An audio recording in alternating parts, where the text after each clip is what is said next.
Shalom Aleichem. I am here today with my nephew Mendel Friedman. Oh yeah. The star. Star indeed. And he lives in New York now, but he used to live in Cleveland.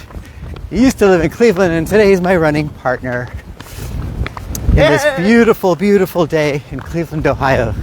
So, we're going to get straight to work now. Yeah, Did you ever try to get in shape by watching someone else run on a treadmill?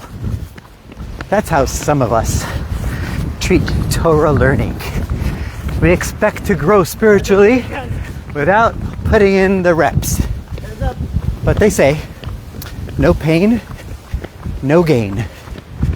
Is that the secret of the gym?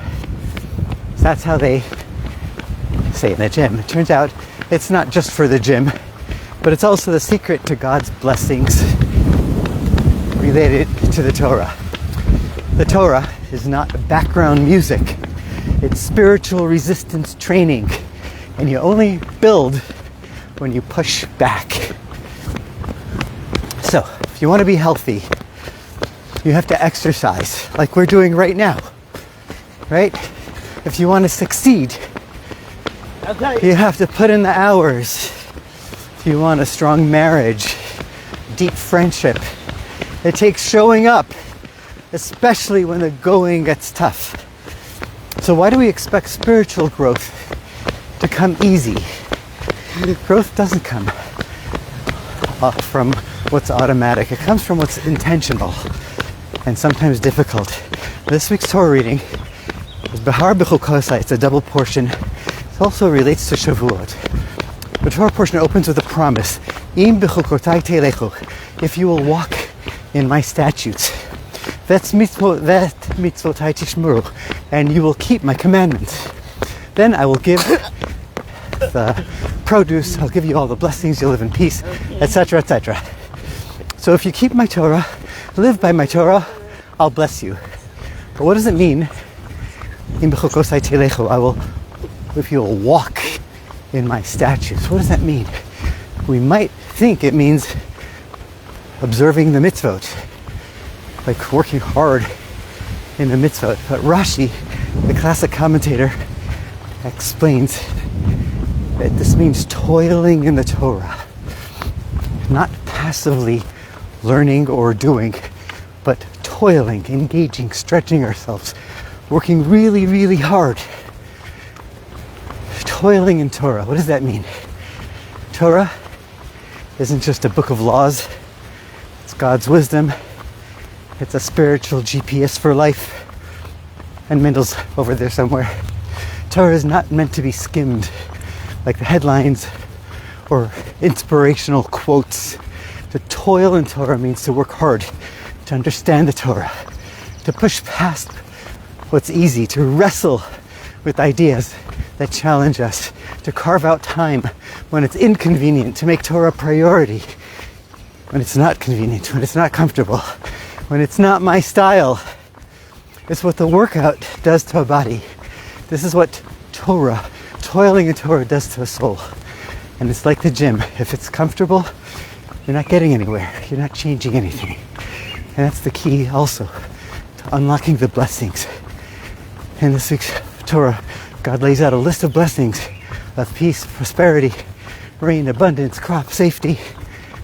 But they're conditional. The blessings are the fruit, but the toil is the root. But it's not just any learning, it's Amal Torah. Rashi says to you, Amelim b'Torah. Torah with effort, with struggle, with consistency. The effort turns pages into portals. The repetition turns words into wisdom. Working hard. Right now, I'm running, but I'm not working hard. I need to work a lot harder for this to really mean something for me. So what does this mean practically? At night, you're exhausted.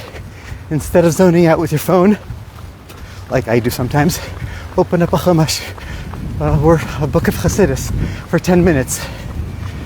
If you found Gemara intimidating,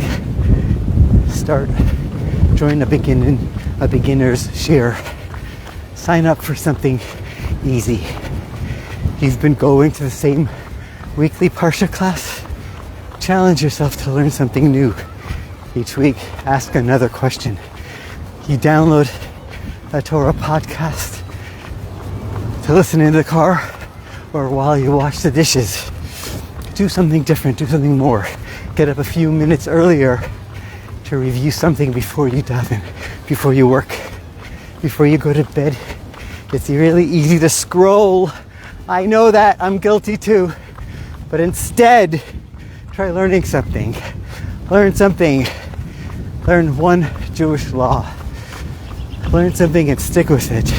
Push through a dry stretch of learning. Not because it's easy, because you know what it's worth. That's toil, that's growth. That's Behar-Bechukotai, walking in God's path. So I know some people, and sometimes I try myself to go past the convenient. I know somebody who works too much, barely has time to breathe, literally, but every day he committed to learn one daf of Gemara. His name is Elisha, and there's a few others like that who really, they know the value, they know the commitment, and it's not how much I cover. We're back with Mendel, but it's how much the Torah covers me. And every few minutes of sincere effort can carve out eternity into your soul. And the Rebbe explains beautifully that this is why it's used, the word Bechukotai, chukim, chok is used for this. Because usually a chok is a law that we don't understand. It's a decree, like mixing the prohibition to mix wool and linen, milk and meat, etc. But the word chok is also means engraving. Chakika, when you engrave something, it stays forever. When you write with ink, it stays on the surface. When you engrave, let's turn around, man. When you engrave, it becomes one with the stone. It's not external to you. It's part of you. You don't just remember it, you become it.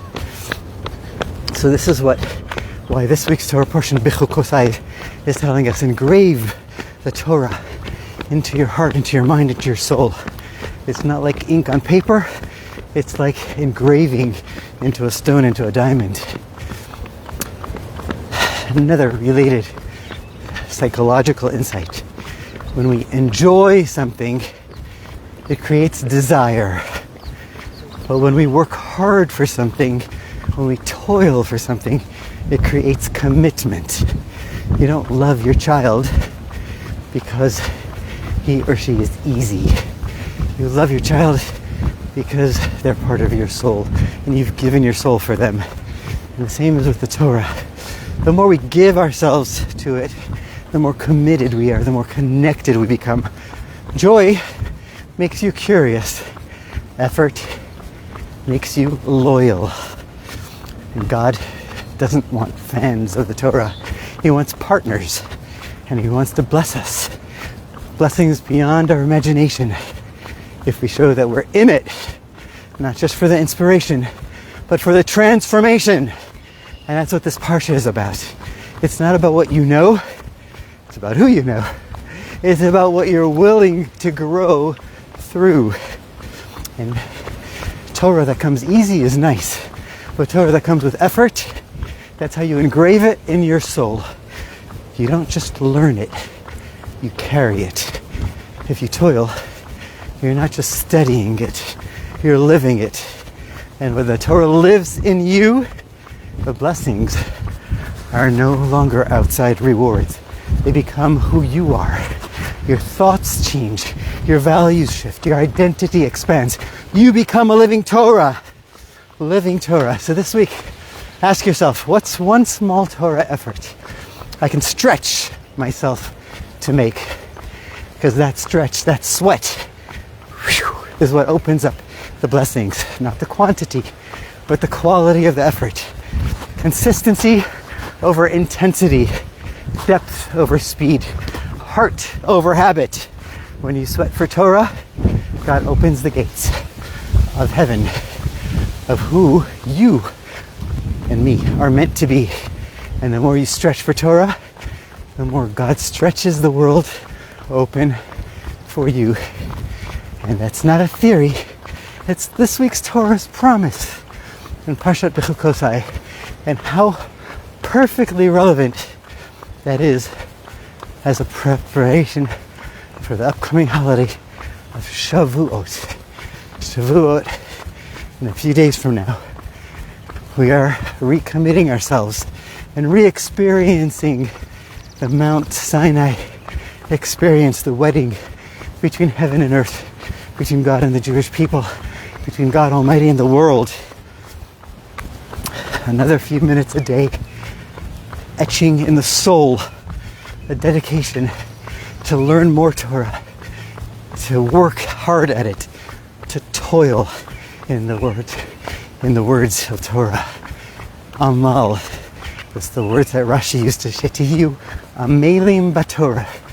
You should be toiling, you should be sweating with the Torah. Make it count. God bless you. All the best.